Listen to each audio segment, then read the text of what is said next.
Oi, pessoal. Vamos hoje conversar sobre esse tema, uma igreja que crê e anuncia, ainda tendo base nos estudos da revista Em Marcha.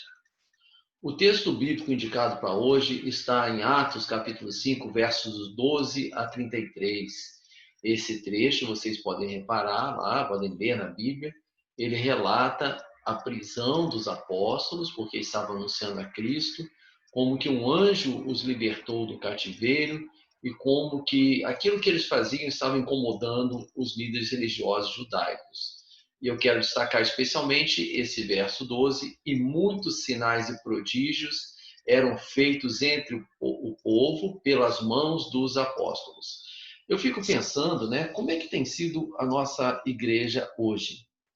Tem uma música antiga do Ivan Lins, um cantor de MPB, em que ele fala assim: nas igrejas de portas fechadas já não entra nem sai mais milagre, as pessoas de bocas fechadas vão fazer o jejum que lhes cabe.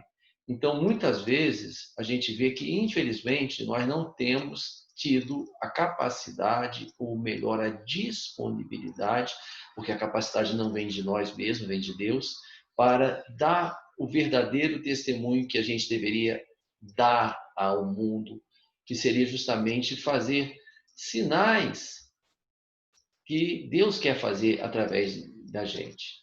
Nós precisamos ter a consciência desse amor que nos alcançou, porque o que fez a igreja primitiva, o que fez os apóstolos testemunharem a Cristo foi justamente o amor de Deus que eles sentiram no coração e aí passaram a ter essa necessidade. Eu creio firmemente que o amor é a grande força impulsora daqueles que se lançam a qualquer trabalho de maneira comprometida. E não é diferente com o trabalho de Deus.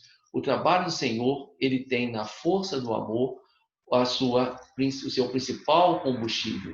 Então, se nós nos sentimos amados, devemos naturalmente querer fazer a obra de Deus. Outra coisa, a gente deve crer na verdade do Evangelho, mas a gente deve ter a coragem para obedecer a Deus e anunciar a todos a palavra da salvação. Essa mesma coragem os apóstolos tiveram ali. Não é fácil o que eles tiveram que enfrentar. Hoje em dia a gente enfrenta também alguns problemas, mas nada comparado às ameaças, aos problemas que a igreja primitiva e naquele momento, né, que a igreja já estava até em formação, na verdade, os apóstolos estavam enfrentando. Agora, essas dificuldades é porque sempre que você procura fazer verdadeiramente o que é bom, o que é justo, aquilo que agrada a Deus, você, infelizmente, desagrada algumas pessoas.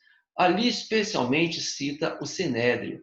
O Sinédrio era um grupo constituído de 71 pessoas, entre doutores da lei, fariseus e outros líderes religiosos, que Jesus, inclusive, criticou de maneira forte pelas posturas que eles tinham, e equivaleria, então, ali a um governo de Israel naquele momento, embora estivesse sob dominação romana, mas só as principais decisões eram tomadas em Roma.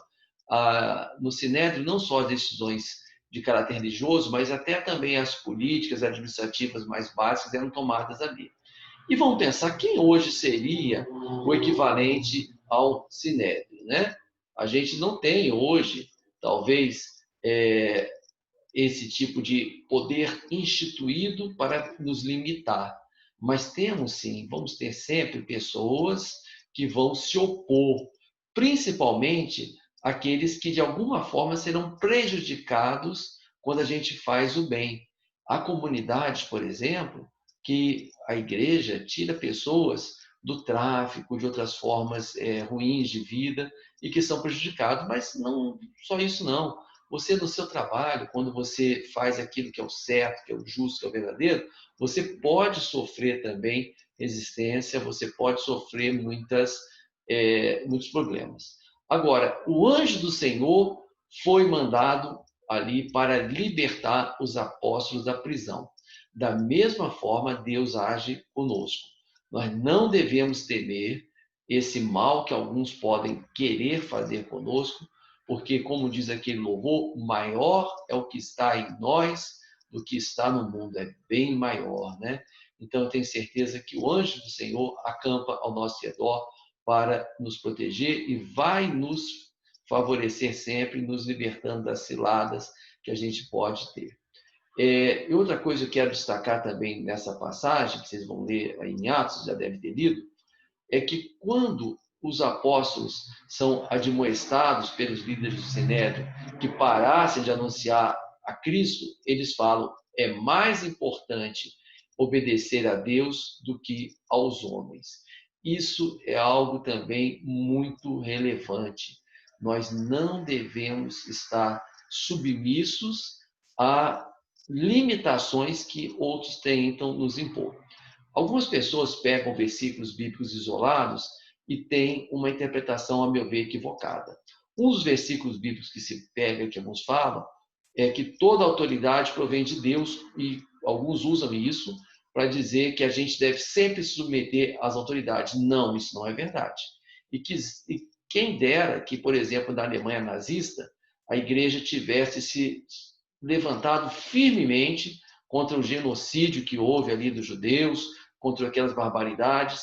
Então, a gente tem um compromisso muito maior com Deus, precisa ter um compromisso muito maior com Deus do que com qualquer outra forma de poder que queira se colocar. Nós devemos, sim, ser bons cidadãos desse mundo, do nosso país, mas, acima de tudo, o nosso compromisso é com Deus. E Jesus nos escolheu para sermos suas testemunhas. Quando a gente passa a ser cristão, não pode ser uma via de mão única, onde a gente recebe as maiores bênçãos por parte de Deus, mas nós temos que ter uma via de mão dupla, onde, sendo cristão, nós temos que também procurar fazer a obra dele, abençoando outras pessoas e declarando aquilo que a gente tem visto, ouvido e conhecido.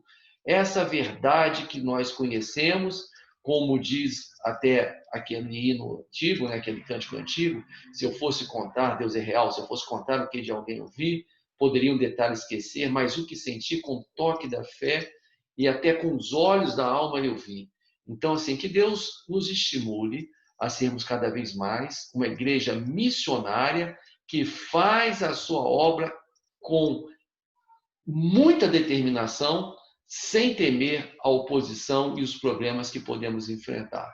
E ele nos capacita, ele nos encoraja, mas nós temos que querer, nós temos que estar dispostos a ser uma igreja ativa. Um grande abraço a todos.